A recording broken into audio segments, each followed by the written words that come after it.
കടത്തിന്റെ വേരറുത്ത് Vazhikkadavu police. ബംഗളൂരിലെ Malayali വിദ്യാർത്ഥികൾക്കിടയിലും കേരളത്തിലെ മൊത്ത വിതരണക്കാർക്കും ലഹരി എത്തിച്ചു നൽകിയിരുന്ന കേരളത്തിലേക്കുള്ള MDMA കടത്തിലെ പ്രധാന കണ്ണിയുമായ ന്യൂമാഹി സ്വദേശി പൂവത്ത് വീട്ടിൽ ഇബ്രാഹിം സക്കീറിനെ പോലീസ് അറസ്റ്റ് ചെയ്തു. കഴിഞ്ഞ 28-ാം തീയതി നിലമ്പൂർ ഡാൻസ് ഓഫ് ടീമും വഴിക്കടവ് പോലീസും ചേർന്ന് എടക്കര സ്വദേശിയായ ലിജു എബ്രഹാമിൽ നിന്നും മാരക രാസലഹരിയായ 40 ഗ്രാം MDMA കേരള തമിഴ്നാട് സംസ്ഥാന അതിർത്തിയായ വഴിക്കടവ് വച്ച് പിടികൂടിയിരുന്നു.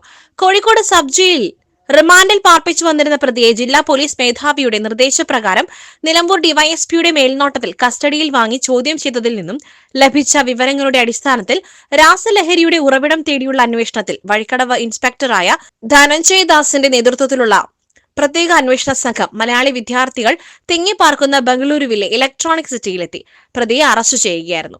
ആധുനിക സാങ്കേതിക വിദ്യകളുടെയും മറ്റും സഹായത്തോടെ വഴിക്കടവ് പോലീസ് നടത്തിയ നിരന്തര അന്വേഷണമാണ് പ്രതിയുടെ അറസ്റ്റിലേക്ക് നയിച്ചത്.